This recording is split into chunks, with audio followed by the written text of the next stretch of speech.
મારી ચેનલ હસુ પટેલમાં આપનું સ્વાગત છે। આજે ગુંદાની સુકવણી કઈ રીતે કરી શકાય તેની રેસીપી હું તમારી સાથે શેર કરવાની છું। તો ચાલો બનાવીએ ગુંદાની સુકવણી। અત્યારે ગુંદાની સિઝનમાં માર્કેટમાં ગુંદા ખૂબ જ સરસ આવે છે। આજે મેં ગુંદાની કાચરી બનાવવા માટે ગુંદા લીધા છે। ગુંદાની કાચરી બનાવવા માટે એક તપેલામાં છાશ લેશું અને તેમાં 1 ચમચી હળદર ઉમેરી દેશું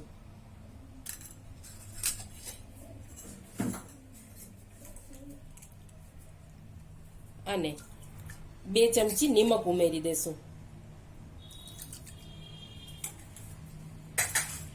સારી રીતે ચલાવી લેશું।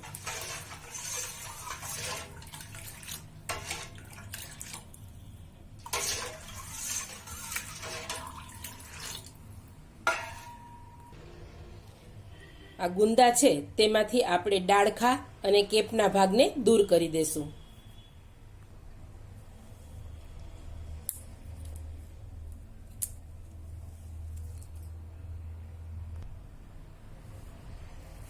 હવે ગુંદાને આ રીતે દસ્તા વડે ભાંગી અને તેનો ઠળિયો છે તે ચપ્પુ વડે દૂર કરી અને 2 ફાડા કરવાના છે અને આપણે છાશમાં નાખતા જવાના છે। આ રીતે આપણે દરેક ગુંદાને ઠળિયા દૂર કરી તેના 2 ફાડા કરી અને છાશમાં ઉમેરતા જાશું। તો બધા ગુંદાના ઠળિયા કાઢી અને અહીં છાશમાં આપણે ગુંદાના ફાડાને ઉમેરી દીધા છે। અહીં ખાસ એ ધ્યાન રાખવાનું છે કે અહીં છાશ ફાડા ડૂબે એટલી રાખવાની છે અને આપણે જે વાસણનો ઉપયોગ કરીએ છીએ એ સ્ટીલના વાસણનો જ ઉપયોગ કરવાનો છે, કારણ કે આપણે છાશમાં ગુંદા રાખીએ છીએ એટલે એલ્યુમિનિયમના વાસણનો ઉપયોગ કરવાનો નથી।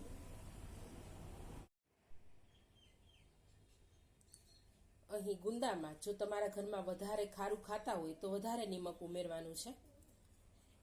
હવે ગુંદાને આપણે ઢાંકી અને 10 થી 12 કલાક માટે છાશમાં જેમ રહેવા દેવાના છે। ત્યારબાદ એને આપણે તડકે સૂકવવાના છે। ગુંદાને છાશમાં રાખ્યા તેને 10-12 કલાક જેવો સમય થઈ ગયો છે અને ગુંદામાંથી બધી જ ચીકાશ છે તે દૂર થઈ ગઈ છે। આ રીતે ગુંદા સરસ થઈ ગયા છે અને હળદરનો કલર પણ સારો એવો બેસી ગયો છે। તો ગુંદાને આપણે નિતારી અને કાઢી લેશું। આ રીતે નિતારી ગુંદાને અને એક ચારણીમાં લઈ લેશું।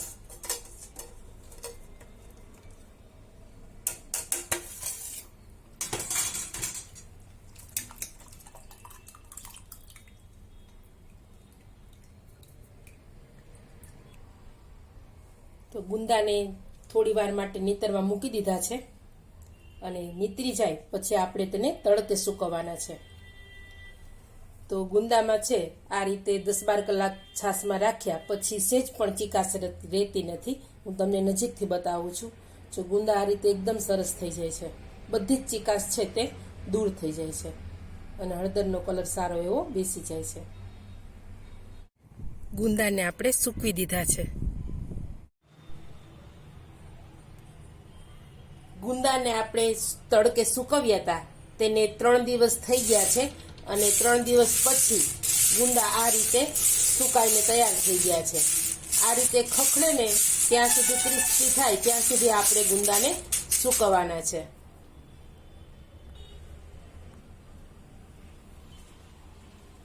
આ ગુંદાની સુકવણીને તમે એરટાઇટ કન્ટેનરમાં ભરી અને આખું વર્ષ સુધી સાચવી શકો છો અને તેલમાં તળી અને આપણે જમીએ એની સાથે આપણે સરસ રીતે સર્વ કરી શકીએ છીએ। આનો ટેસ્ટ ખૂબ જ સરસ આવે છે। અહીં ગુંદાની કાચરીને હું તમને તરીને પણ બતાવીશ। તે માટે મેં એક કડાઈમાં તેલને ગરમ થવા માટે મૂકી દીધું છે। તેલ ગરમ થઈ ગયું છે। તેલ ગરમ થાય એટલે ગેસની ફ્લેમ ધીમી કરી દેવાની અને પછી આપણે કાચરીને તરવાની છે।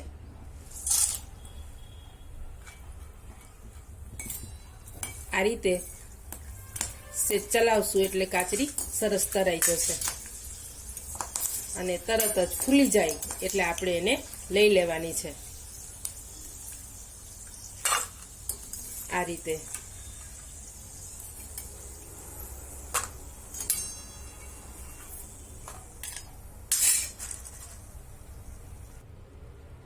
આ રીતે કાચળી તરાઈને તૈયાર થઈ ગઈ છે. એકદમ ફૂલીને સરસ થઈ જાય છે.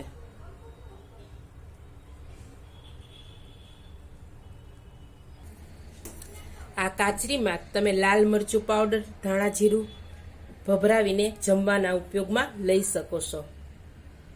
જમવાનો સ્વાદ 2 ગણો કરી દેશે આ ગુંદાની કાચરી. તમે પણ બનાવજો, ઘરના બધા જ ને ભાવશે. ફરી મળીશું એક નવી રેસીપી સાથે. ત્યાં સુધી આવજો.